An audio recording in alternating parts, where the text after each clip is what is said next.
In the mid-80s, Nintendo had struck gold with their home console, the NES/Famicom, with their flagship mascot Mario leading the way with the classic Super Mario Bros. Meanwhile, Sega was looking for a mascot of their own. They would eventually find one with Sonic the Hedgehog, but in the days of the Master System, they tried their hand with Alex Kidd, with the first game of the series, Alex Kidd in Miracle World, being released for the console in 1986.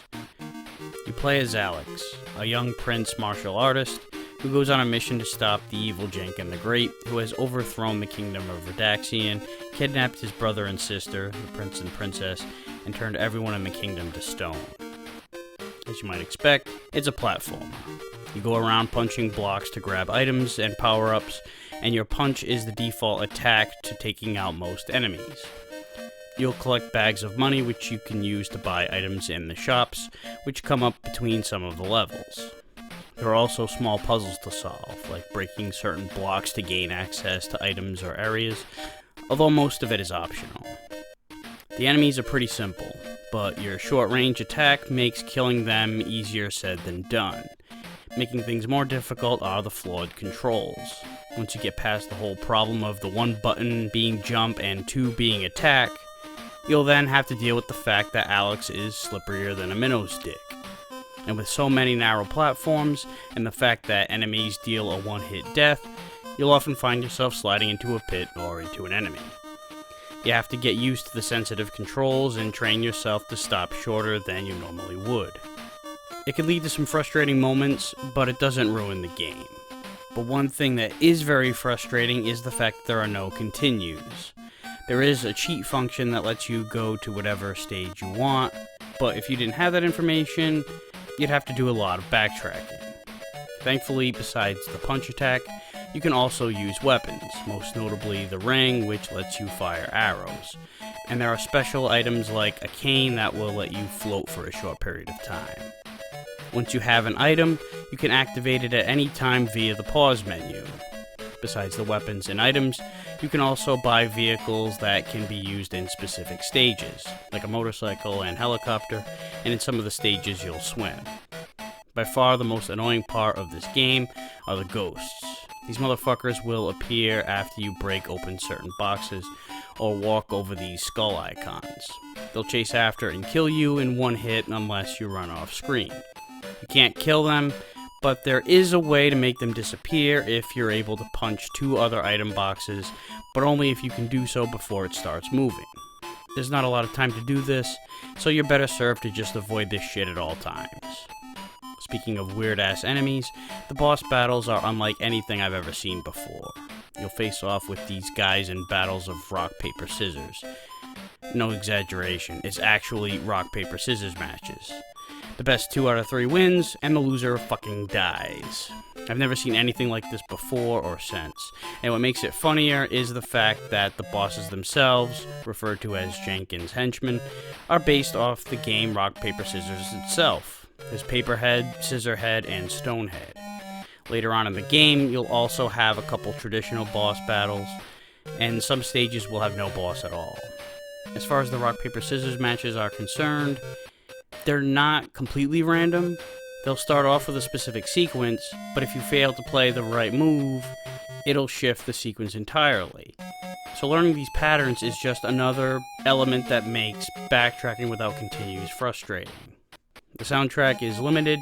There's one song for the overworld stages, one for the underwater, one for the castle, etc. The songs are basic, but they're pretty good for what they are, and the overworld theme in particular will stick in your head. There would be a few more sequels after this one, but the Alex Kidd franchise didn't make quite as big of an impression as Sega had hoped, and once Sonic the Hedgehog was introduced, Alex Kidd fell by the wayside. At least until recently, when a remake of this game was released in June of 2021. Although this game has its flaws, it's quirky as hell and has a lot of charm.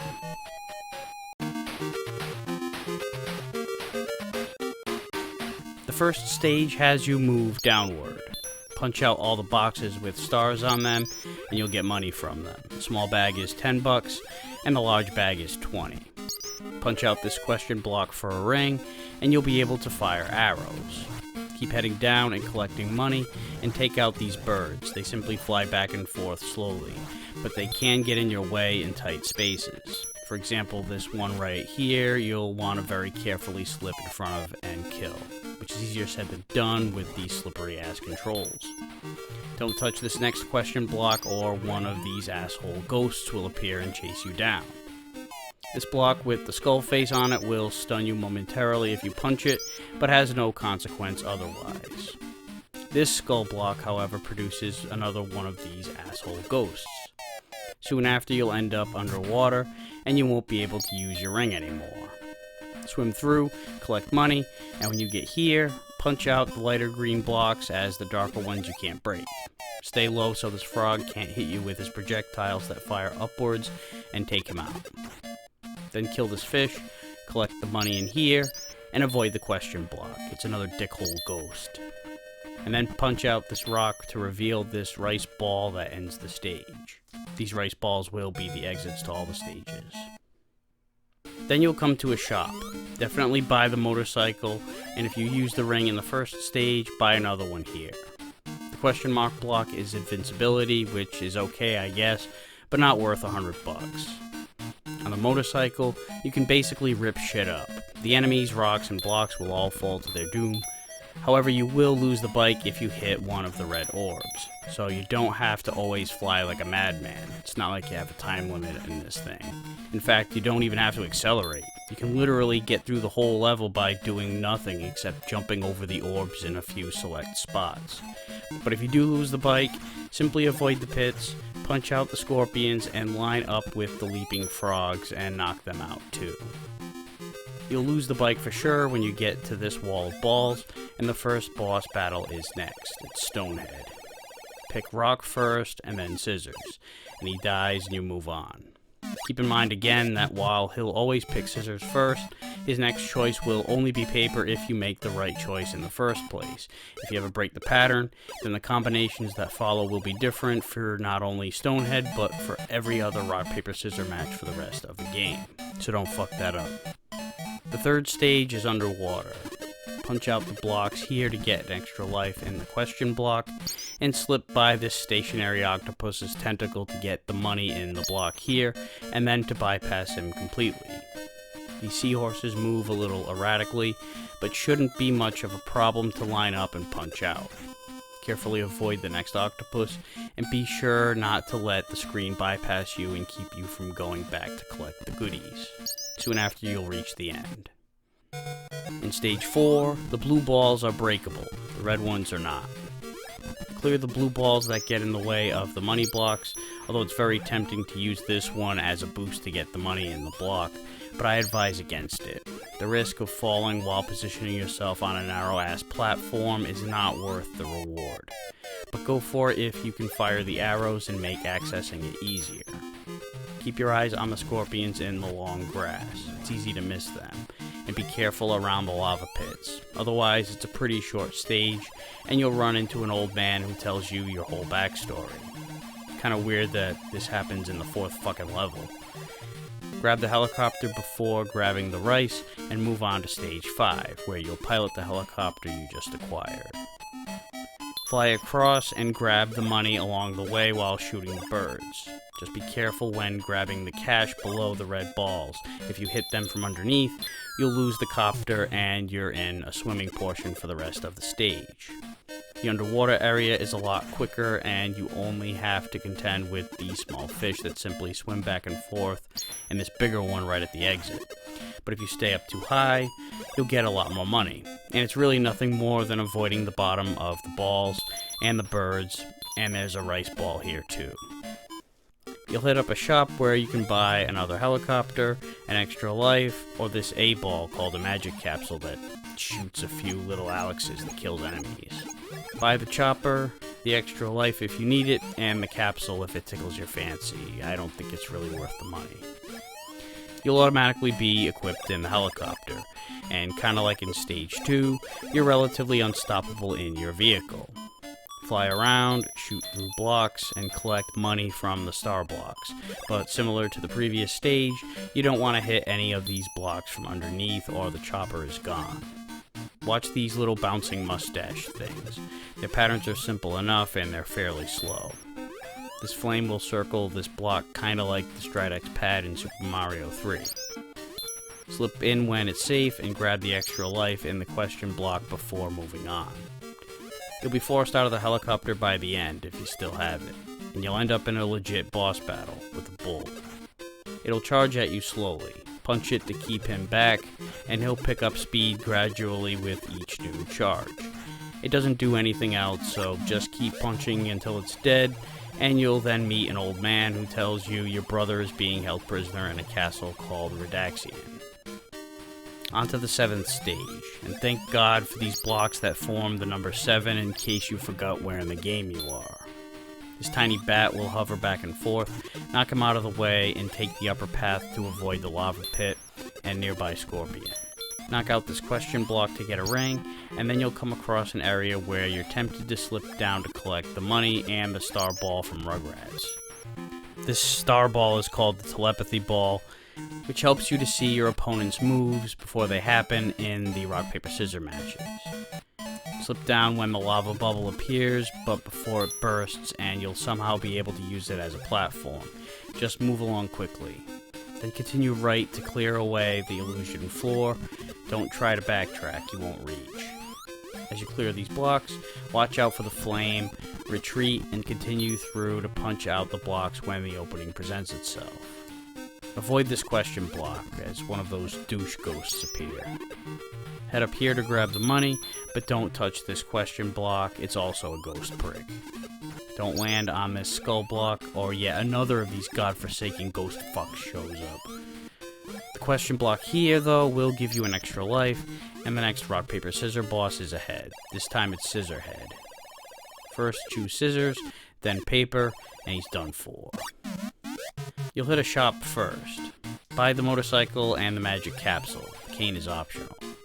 This is kind of like stage 2, where going slow on the bike is ideal, but this time it's not just to avoid losing the bike. If you land in any of the spikes, you're dead immediately, even with the bike. So coast slowly and focus on hopping over the spiked pits more than anything else. Also, the blue spikes will cause you to lose the bike if you strike it head on. If you do lose the bike, watch out for the monkeys that hang out in the trees above throwing these green things at you. I don't know if they're pears or maybe it's its own shit, I don't know. Just carefully traverse these narrow ass blocks to stay out of the pits. You'll then meet the boss, this blue bear or whatever the hell it's supposed to be. It swings its sword continuously, which basically renders punching this thing not even an option.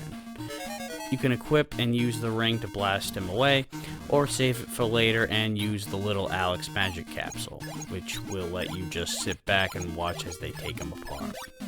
Also keep your eye on that fucking monkey chucking shit at you. After taking him out, you'll move on to stage 9, where you'll drive a boat. This is similar to stage 5, where if you take a hit, you'll lose the boat and have to swim. Your hazards here are birds, fish that pop out of the water, and the red balls. Thankfully you can shoot down the living creatures.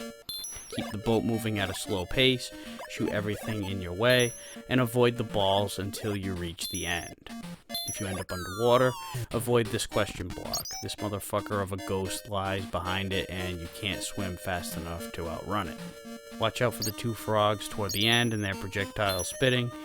There's at least more room to work with than there was in the previous encounter, and the exit is right after. You'll get a shop before stage 10, where you can buy a helicopter, a B-ball magic capsule, which is kinda like the A capsule except it creates a little temporary force field around you, and you can buy an invincibility. Get the helicopter, and the next 2 are optional. You'll then take control of the chopper to fly over all this shit. Don't worry about the money in between the stones, you'll run the risk of losing the helicopter, and maneuvering your way between these storm clouds becomes problematic. They'll fire off lightning streams quite frequently, and shift slowly to the left. Wait for the opening and dash through. Break your way through these rocks and slip down the columns to get the money. Weave between another cloud, and grab the ring in this question block here. Just make sure to be careful of the floating flame nearby. There'll be a series of flames down the stretch. The helicopter makes bypassing these much easier. Otherwise, you'll have to carefully maneuver your way between them, and the boss is just ahead. Another game of rock, paper, scissors, this time with Paperhead, the dumbest sounding of the 3 henchmen. One thing to keep in mind here, though, is that the battle will not commence until you're out of the helicopter. You'll otherwise just sit here like an asshole waiting for nothing to happen. So you have to force yourself out by smacking the bottom of the stone up here. It's so stupid. First pick rock, and then scissors, and you're on to stage 11. You'll enter a castle, and it starts with all these chain spikes dropping.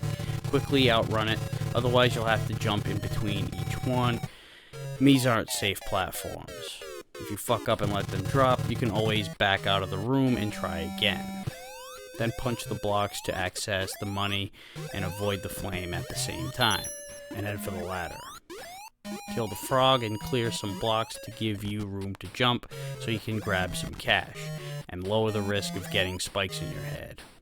Next screen, take out the bat and scorpion, head right, and carefully jump over the flames to get the extra life. Head back and you've got 2 options here. You can drop down, but I advise going this way first. Knock out the blocks, but leave these 2 upright at least until you can jump up to get the money, and then climb down. Watch out when grabbing the money here. The illusion floor will give way, and you could end up landing in the flame. Take out the scorpion to clear some room, and then make your way through these blocks. Head right, take out these blocks and the bat, and ignore the block down here. It's a ghost. Then climb the ladder, and holy shit, it's your brother. Carve out a little staircase of sorts to get up here, take out these boxes, and he's freed from his cage. He'll mention that Jenkin the Great is on his way to the Nibbana Kingdom to get the Moonlight Stone. So you've got to get there before he does, and you've got to find a letter that's hidden in the castle first. Go back where you came, clear these blocks, and quickly advance so the ghost fucknoids don't follow you and grab the money in the boxes. Climb down and carefully jump across the platforms to avoid the fire. Now, if you had gone down in the earlier fork in the road, you would have ended up here, so you could have backtracked and done all the same shit if you really wanted to. Go up the ladder and hop across the platforms to get the letter up top, and then go back, use the ladders to get over the flame and climb down. Take out the scorpion, and doing a running squat will eventually let you slide through here and you can get a star ball.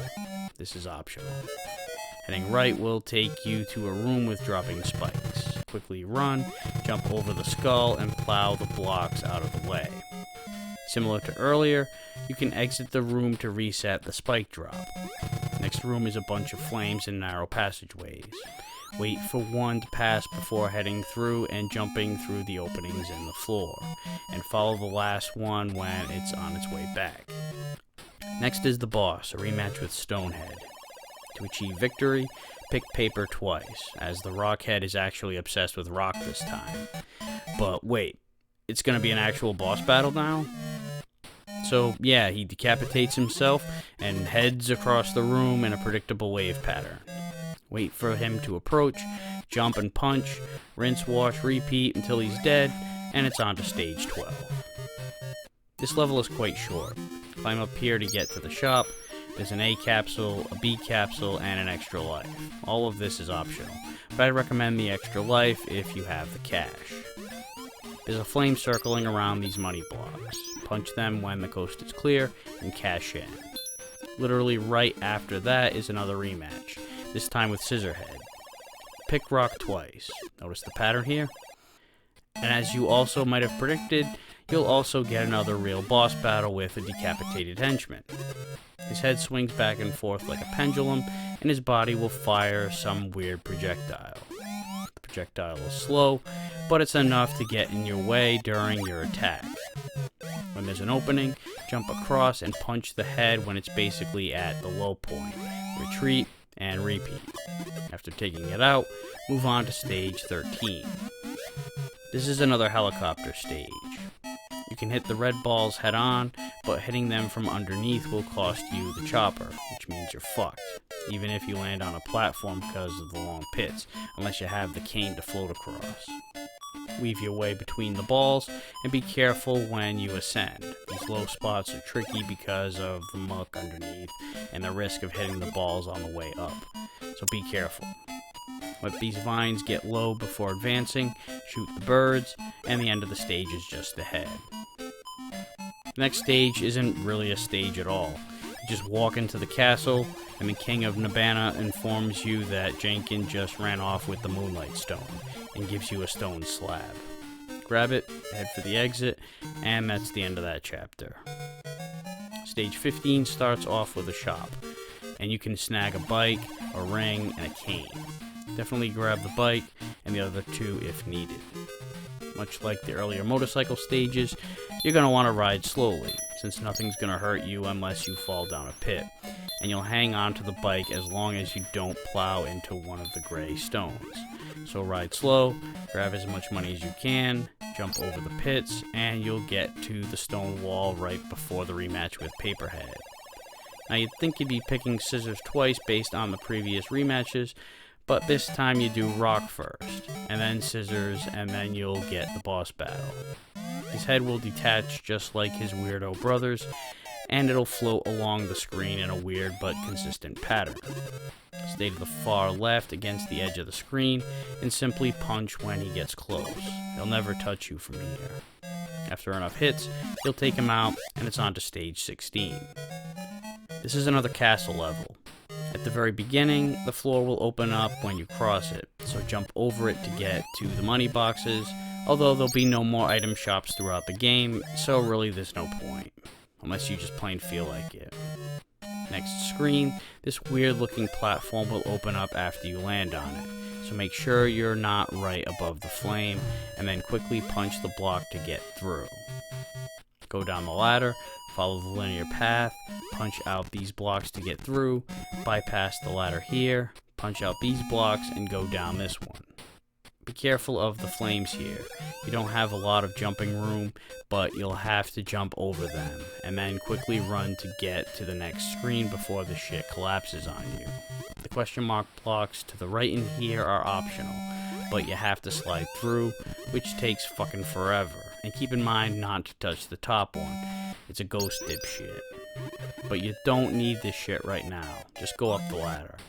Punch out these blocks to give yourself a means to get through here, bypass these question blocks, and wait for the vines in these water pits to get out of the way before advancing. This flame just sits still, so just don't fall into him when you scale these blocks. Don't worry about the money over here, just keep going left. And then carefully maneuver your way between the flames here, and grab the ring from this question block, which is why you didn't need to bother with the one from earlier. When you climb up here, this shit will fill up the room again, so quickly punch this fish block over here. It'll open up a safe passage to the ladder on the right. Kill the frogs, and on the next screen, punch the fish block, and then trigger this platform to drop you down before the spikes impale you. Punch this fish block to open up an entryway here you can enter after killing the scorpion. Let this platform open up for you, swim through when the vines are down, and then between the spikes, which looks fucking impossible, but really you just have to avoid the top or bottom of the spikes spray. So there's more flexibility than it looks. Just don't use up or down on the D-pad while you're between the spikes, and you'll be alright. You're basically at the home stretch here, so if you don't have the ring and you can only punch, you may not want to bother going for this extra life, unless you're confident that you can avoid this walking flame, jump and punch the blocks, and then quickly swing your way back to the safe block so you don't fall into the flame, and then go back up and do it again to clear your path. Otherwise, losing a life is not worth it to get an extra life. Knock out these blocks, sprint through to avoid the spike drop, and head up the ladder. Kill the frog and scorpions, take the top path, and kill the frog here. If you only have the punch, you'll have to do a running jump attack. Then leap over the flame, climb down the second ladder, wait till all this shit shifts to the left, drop down, and run. You'll then encounter Jenkins the Great, who challenges you to rock, paper, scissors. What do you know? Pick paper, and then paper again, and then you'll have a for real boss battle with him. He just stands in one place and sends these little cloud balls towards you in a wavy sort of pattern. Blast him in the face, and if you can't shoot, jump to avoid the cloud balls until you're right up against him, wait for him to fire an attack, and then jump and punch his face. Repeat until he's done for, grab the medallion, and head up the ladder where you'll find the princess, who tells you now to get the crown to save the kingdom. Hit up the exit, and it's on to the last stage. Slip into the water, swim down past the fish, punch out the frog at the bottom once he emerges from the opening, drop down, and you're at the final door where you'll use the medallions to open it. Now in here, the last task is this little puzzle on the floor, which the stone slab from earlier gives you the solution. You're supposed to touch these blocks in a very specific order. One false move, and this douchebag ghost shows up, and you're fucked. The solution on the slab actually reads from the upper right down vertically and then to the left, although this might actually be just a failure on the part of the North American localization. Either way, the order you're supposed to go with this Indiana Jones and the Last Crusade-esque puzzle is sun, wave, moon, star, sun, moon, wave, fish, star, and fish. Once you complete this, the crown is waiting at the top, but you've got to get past all these spikes. Carefully jump over them, grab the crown, and you finish the game, where an epilogue will scroll. Alex gives the crown to his brother, who is officially crowned the king, and uses the power of the crown to return the citizens from stone to human form, although Alex still wonders about the whereabouts of his father, and whether or not all evil has indeed been destroyed. This ends the game, but not the series, as a sequel, Alex Kidd The Lost Stars, would be released in 1988, but that's for another time. And that wraps up this edition of Aqualung's Game Reviews. See you next time.